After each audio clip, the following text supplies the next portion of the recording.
ఈసారి ఎన్నికలు తెలంగాణ బీజేపీలో చిచ్చు పెట్టాయి. క్యాంపు రాజకీయాల సందర్భంగా తెరపైకి వచ్చిన ఒప్పందాలు ఇప్పుడు ఆ పార్టీ నేతల మధ్య విభేదాలు సృష్టించాయి. బీజేపీ తరపున గెలిచిన కౌన్సిలర్లను కొంతమంది కీలక నేతలు అధికార ప్రతిపక్ష పార్టీలతో ఒప్పందాలు చేసుకుని వారికి అమ్మేశారనే ఆరోపణలు వస్తున్నాయి. క్యాంపు రాజకీయాలు ప్రజాస్వామ్యంలో ప్రమాదం అని చెప్తూనే ఆఖరికి కాంగ్రెస్ బీఆర్ఎస్లతో బీజేపీ నాయకులు పొత్తులు పెట్టుకున్నారు. దీంతో బీజేపీలో అంతర్గత విభేదాలు పెరిగాయి. ఇంతకు తెలంగాణ బీజేపీలో ఏం జరుగుతోంది? Let's watch the story.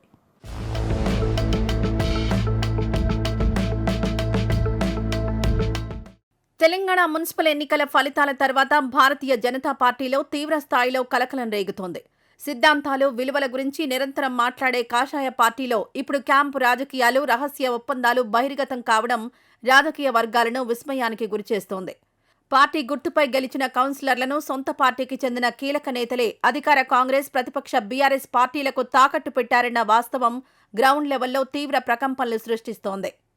Camp రాజకీయాలు ప్రజాస్వామ్యానికి పెను ప్రమాదమని పదే పదే బహిరంగ వేదికలపై చెప్పే బీజేపీ నాయకత్వం ఇప్పుడు అదే తీరులో ఇతర పార్టీలతో కుమ్మక్కై అధికార పదవులను పంచుకోవడం వారి ద్వంద్వ వైఖరిని స్పష్టం చేస్తుందన్న టాక్ వినిపిస్తోంది. రాష్ట్ర పార్టీ స్పష్టమైన ఆదేశాలిచ్చినప్పటికీ వాటిని బేఖాతరు చేస్తూ కొందరు ప్రజాప్రతినిధులు నేరుగా కాంగ్రెస్, బీఆర్ఎస్ పార్టీలకు మద్దతు ప్రకటించడం ఆ పార్టీలో తారాస్థాయికి చేరిన క్రమశిక్షణ రాహిత్యాన్ని ఎత్తిచూపుతుందన్న చర్చ జరుగుతోంది.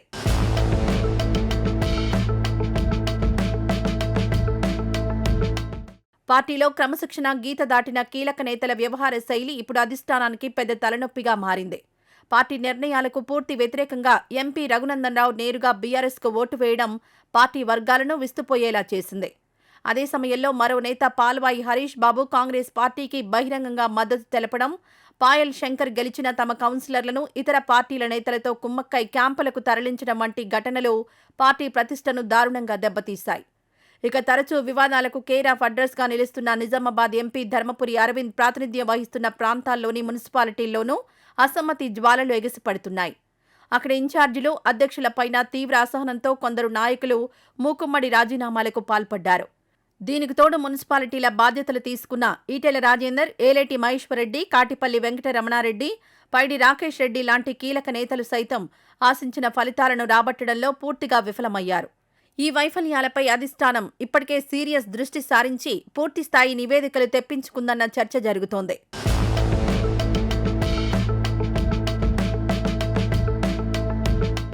క్యాంపు రాజకీయాల వ్యవహారంలో మెట్పల్లి మున్సిపాలిటీ ఉదంతం బీజేపీ శ్రేణులను తీవ్ర ఆవేదనకు గురిచేస్తోంది. పార్టీని నమ్ముకుని అప్పులు చేసి మరీ కౌన్సిలర్లుగా గెలిచిన సామాన్య కార్యకర్తలను జిల్లా, నియోజకవర్గ స్థాయి ఇన్ఛార్జీలు అక్షరాల నడిరోడ్డుపై నిలబెట్టారన్న టాక్ వినిపిస్తోంది. మెట్పల్లిలో గెలిచిన అభ్యర్థులను ముందుగా మహారాష్ట్రలోని ఓ రహస్య క్యాంపుకు తరలించారు.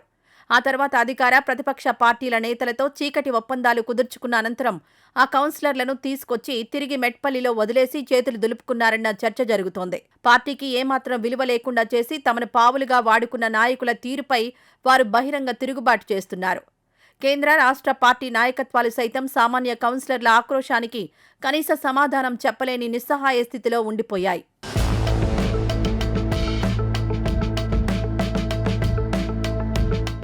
రాష్ట్ర వ్యాప్తంగా మొత్తం 6 మున్సిపాలిటీలలో బీజేపీ నేతలు ప్రత్యర్థి పార్టీలతో కుమ్మక్కై వైస్ చైర్మన్ పదవులు దక్కించుకున్న తీరు పార్టీ పరువును బజారున పడేసిందన్న టాక్ నడుస్తోంది. ఈ పరిణామాలు క్షేత్రస్థాయిలో పార్టీ ఇమేజ్ను పూర్తిగా డ్యామేజ్ చేశాయని సాధారణ క్యాడర్ తీవ్ర అసహనం వ్యక్తం చేస్తోంది.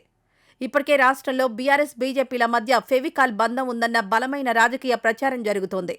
తాజా ఎన్నికల్లో బీఆర్ఎస్కు బహిరంగంగా మద్దతు ఇవ్వడం ద్వారా బీజేపీ నాయకులు ఆ ప్రచారాన్ని దాదాపుగా నిజం చేశారు. మరోవైపు ప్రధాన శత్రువైన అధికార కాంగ్రెస్ పార్టీకి సైతం కొన్ని చోట్ల జై కొట్టడం కమలం క్యాడర్ను తీవ్ర గందరగోళానికి గురిచేసింది.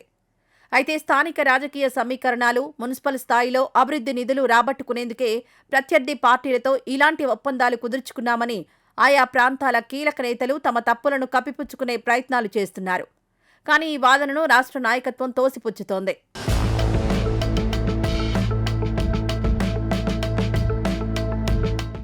మున్సిపల్ ఎన్నికల వేళ చోటు చేసుకున్న పార్టీ వ్యతిరేక కార్యకలాపాలపై రాష్ట్ర నాయకత్వం ఢిల్లీ పెద్దలకు పూర్తిస్థాయి నివేదిక పంపించింది.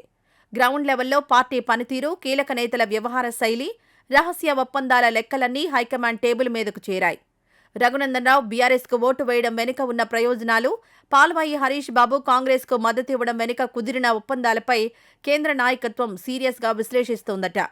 ఇప్పటికే క్రమశిక్షణ ఉల్లంఘించిన మెట్పల్లికి చెందిన నేతలపై రాష్ట్ర పార్టీ సస్పెన్షన్ వేటు వేసి ప్రాథమిక చర్యలు చేపట్టింది.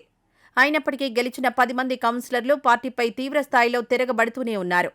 రాబోయే పరిషత్ ఎన్నికల్లోనూ ఇలాంటి అనైతిక పొత్తులు, క్యాంపు రాజకీయాలు రిపీట్ కాకుండా చూడాలంటే పార్టీ లైన్ దాటిన బడా నేతలపై హైకమాండ్ కఠిన చర్యలు తీసుకోవాల్సిన అవసరం ఏర్పడింది.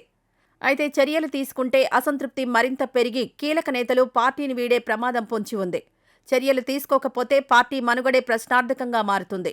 ఈ క్లిష్ట పరిస్థితుల్లో రాష్ట్ర బీజేపీలో ప్రక్షాళన కోసం ఢిల్లీ పెద్దలు ఎలాంటి కఠిన ఫార్ములాను అమలు చేస్తారన్నది రాజకీయ వర్గాల్లో తీవ్ర ఆసక్తిని రేపుతోంది.